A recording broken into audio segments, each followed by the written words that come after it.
And it came to pass in Iconium that they went both together into the synagogue of the Jews, and so spake, that a great multitude both of the Jews and also of the Greeks believed. But the unbelieving Jews stirred up the Gentiles, and made their minds evil affected against the brethren.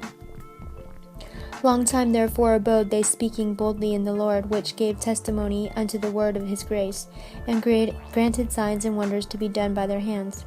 But the multitude of the city was divided, in part held with the Jews, and part with the apostles. And when there was an assault made both of the Gentiles and also of the Jews with their rulers, to use them despitefully and to stone them, they were ware of it, and fled unto Lystra and Derbe, cities of Lycaonia, and unto the region that lieth round about.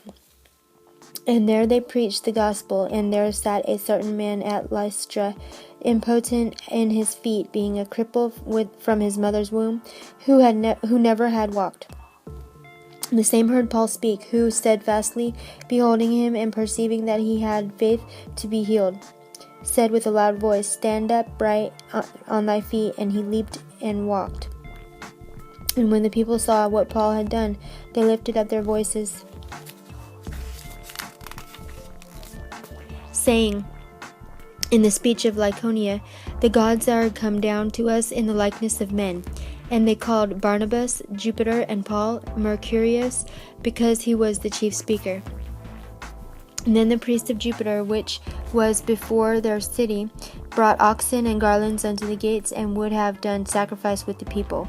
Which when the apostles Barnabas and Paul heard of, they rent their clothes, and ran in among the people, crying out, and saying, Sirs, why do ye these things? We also are men of like passions with you, and preach unto you that ye should turn from these vanities unto the living God, which made heaven and earth and the sea, and all things that are therein, who in times past suffered all nations to walk in their own ways. Nevertheless, he left not himself without witness, in that he did good, and gave us rain from heaven and fruitful seasons, filling our hearts with food and gladness. And with these things scarce restrained they the people, that they had not done sacrifice unto them. And there came thither certain Jews from Antioch and Iconium, who persuaded the people, and having stoned Paul, drew him out of the city, supposing he had been dead. Howbeit, as the disciples stood round about him, he rose up and came into the city, and the next day he departed with Barnabas to Derbe. And when they had preached the gospel to that city, and had taught many, they returned again to Lystra, and to Iconium and Antioch, confirming the souls of the disciples, and exhorting them to continue in the faith, and that we must through much tribulation enter into the kingdom of God.